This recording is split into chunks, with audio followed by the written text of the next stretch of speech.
Sur la Côte d'Azur, dans le paisible village de Èze, non loin de Nice, allez. Et voilà. Jean et Yvette n'en reviennent toujours pas. Ils viennent d'apprendre que le suicide 3 ans plus tôt de leur voisin n'en est pas un. Il aurait été assassiné. J'ai retrouvé le journal, là, justement. Je sais même pas où c'est qu'il était dessus, là, l'article. Oui, il était dessus. Voilà. Ah ouais, voilà, c'était ici, ouais. Mais enfin, on s'est toujours douté, donc il s'était pas suicidé. Hein. Pas le profil de quelqu'un de suicidaire, hein. Du tout, hein. Bon vivant et... enfin... La victime, Drost Nothoff, est un riche homme d'affaires allemand de 50 ans. Le lundi 26 septembre 2011, à Èze, le corps de l'entrepreneur est retrouvé pendu chez lui, dans cette maison.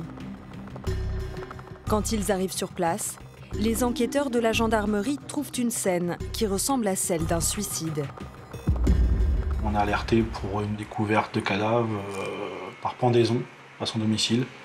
A priori, c'était le propriétaire de la maison qui venait faire des travaux d'appoint et qui a découvert donc, son locataire pendu dans le salon. Il n'y avait pas de désordre particulier dans le salon, la victime ne présentait pas non plus de blessures défensives ou quoi que ce soit, il n'y avait pas d'autres lésions traumatiques suspectes.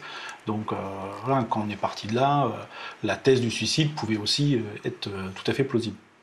Le rapport d'autopsie confirme le scénario. Le médecin légiste conclut alors à une mort par asphyxie et donc au suicide de Drost Nothoff. À Èze, les voisins sont surpris. Voilà, je le revois ici, là. Regardez. Je partais avec ma femme à Aix. Je le revois encore ici, là, au lampadaire, là, au-dessus. On s'est fait un petit coucou et puis on est parti. Hein. On s'est fait un petit coucou, puis c'est la dernière fois que je l'ai vu. Hein. Il était super souriant, c'est ça qui est fantastique. Pas du tout, c'était pas un homme suicidaire, point. Hein. Si les voisins n'ont jamais cru à son suicide, c'est que tout allait bien pour Drost Nothoff. Depuis 15 ans, il travaille à Monaco. À la tête d'une société d'événementiel, il fait fortune dans la vente de billets pour des concerts géants en Europe et des matchs de football. Il vit discrètement dans cette maison de location. Et en 2007, il rencontre Grit Töpfer. Cette Allemande devient sa compagne et travaille aussi avec lui. Grit et Drost voyagent dans le monde entier. Aux yeux des voisins, le couple coule des jours heureux. Quand il était à la piscine, là, on les entendait se tordre de rire tous les deux. On a passé quelques soirées ensemble, super sympathiques. Hein. Puis ils s'entendaient bien, et je voyais qu'ils fusionnaient et tout, donc... Pourtant, à la surprise générale, en 2009, Drost et Grit se séparent après 2 ans de vie commune et ne gardent plus aucune relation. La rupture est brutale. Drost Nothoff est-il tombé en dépression? Est-ce que cela aurait pu le pousser au suicide? L'affaire semble classée. Mais à la gendarmerie de Nice, quelques mois après la mort de l'homme d'affaires, un élément troublant alerte le colonel Gaël Marchand. L'ancienne compagne de la victime dit avoir reçu une lettre la désignant comme légataire universel de la somme d'argent assez conséquente qu'avait la victime. On est au-dessus d'un demi-million d'euros. Les gendarmes sont d'autant plus surpris que Drost Nothoff avait refait sa vie avec une nouvelle femme. L'ex-compagne et ex-collaboratrice qui dit tiens, il me lègue tout. Un peu étrange aussi dans le scénario. Pourquoi quelqu'un qui venait de refaire sa vie tout d'un coup décide de léguer sa fortune à son ex? Soupçonneux, les gendarmes soumettent alors le testament reçu par Grit Töpfer, séparé de Drost Nothoff depuis 2 ans déjà, à une étude graphologique. Les résultats confirment leurs doutes. C'est certainement pas la victime qui l'a écrite. On passe d'une affaire où on n'avait pas de mobile à une affaire où effectivement, potentiellement, on a un mobile qui est la captation de la petite somme d'argent, de grosse somme d'argent, la petite fortune de la victime. Une information judiciaire pour meurtre et escroquerie est ouverte en août 2012. L'argent est mis sous séquestre. Les enquêteurs commencent alors à s'intéresser au profil de Grit Töpfer. L'ex-compagne de Drosnotov aurait-elle voulu s'emparer de son héritage? Depuis sa rupture avec l'homme d'affaires en 2009, Grit a quitté la région de Monaco. Elle s'est installée dans l'Aude, dans ce petit village d'Esperaza, non loin de Carcassonne. Elle y refait sa vie avec Georges Pierru, un nouvel amoureux rencontré en 2010 sur Internet.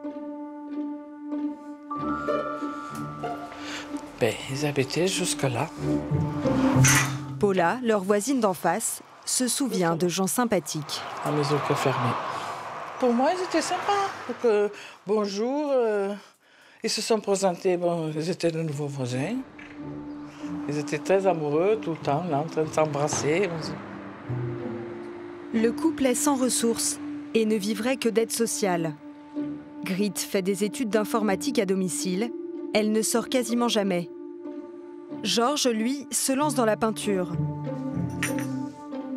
Pour se faire connaître et gagner de l'argent, il démarche les commerçants du village pour exposer ses toiles, comme dans le restaurant d'Alice.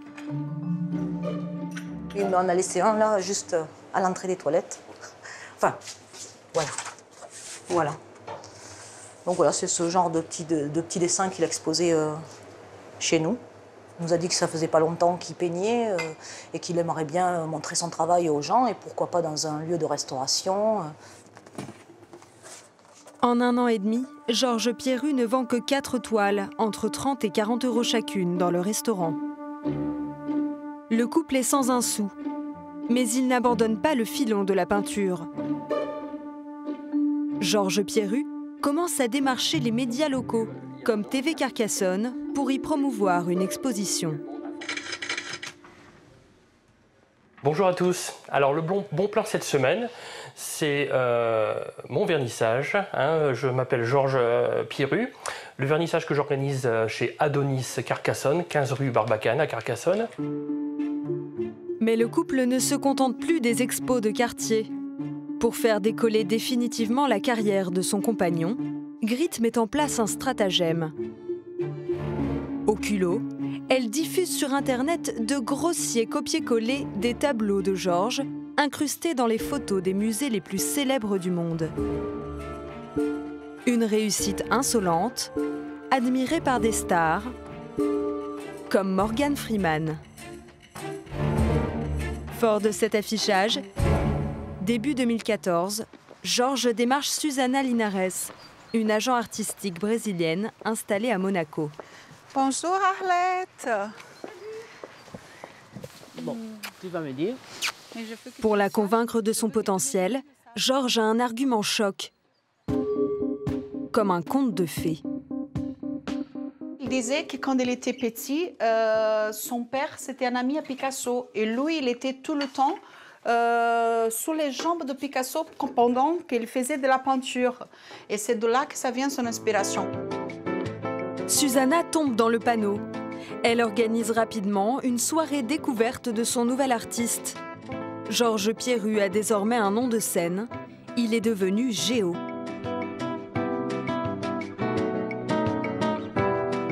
Pour l'occasion, Grit, en bas à gauche, est venue avec lui. Je voudrais vous prendre 5 minutes pour présenter l'artiste de ce soir, qui c'est Géo. Donc pour vous parler un petit peu de mon art, j'ai apporté un panel un petit peu varié de ce que je fais. J'ai pas mal d'inspiration, certains m'ont dit de Picasso. Je mets beaucoup de dynamisme dans mes œuvres, je mets beaucoup de moi-même. Merci encore d'être venu. Merci à Monaco Art. Pour une première, la soirée spéciale Géo semble très réussie. Le couple s'amuse à un bémol près. Aucun tableau n'est vendu ce soir-là, car Grit et Georges ont fait afficher à Susana des tarifs de vedette. C'était très dur pour moi de réussir à vendre quoi que ce soit d'un artiste pas connu que je présente cette soir-là avec des tableaux qui partaient de 15 000 €.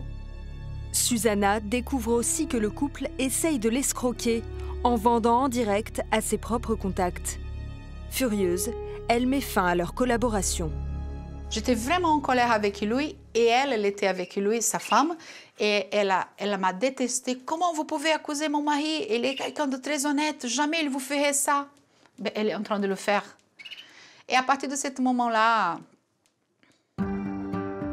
Malgré tous les efforts de Griet, le grand artiste Géo redevient Georges. Toutes les tentatives de vendre vite et cher des tableaux sont des échecs. L'argent ne rentre pas. Le couple n'a même plus les moyens de payer son loyer de 450 €. En décembre dernier, Hélène, l'agent immobilier qui leur a loué la maison, constate leur départ brutal du village. Les clés dans la boîte aux lettres, pas de préavis, on voyait qu'il y avait eu un problème. C'était le chaos. On a quand même reçu un dossier de surendettement, Banque de France. Voilà, il avait dans les 10 000 € de dette. Sans ressources, Georges et Griet auraient-ils pu aller jusqu'à tuer pour toucher l'héritage? Pour les enquêteurs, cela ne fait plus de doute. Grâce à la géolocalisation de leurs portables et aux caméras de vidéosurveillance, ils sont certains que le couple s'est bien rendu à Èze le jour de la mort de Drosnotov. Le 20 janvier dernier, les enquêteurs les interpellent. Confrontés à leurs contradictions, ils passent aux aveux, comme le raconte Maître Isabelle Vial, l'avocate de Griet lors de la garde à vue. Physiquement, c'était douloureux pour elle, physiquement, intellectuellement, oui. C'est-à-dire qu'elle a eu beaucoup de vomissements, elle n'était pas bien. On sentait vraiment que c'était quelque chose qui est sorti. Vous voyez, vraiment, dans la symbolique, c'était assez étonnant parce qu'elle est passée aux aveux dans la douleur et en se libérant, voilà, d'une façon générale. Le scénario du suicide disparaît. Selon les gendarmes, Drosnotov aurait été assassiné. La préméditation et le sang-froid vont jusqu'à un point où ils trouvent une méthode violente de le tuer qui soit compatible après avec une pendaison. C'était très bien orchestré. Drosnotov aurait été étranglé avant d'être pendu. Griet et Georges sont en détention. Ils sont mis en examen pour assassinat et tentative d'escroquerie. S'ils sont reconnus coupables du meurtre de Drosnotov, ils risquent la prison à perpétuité.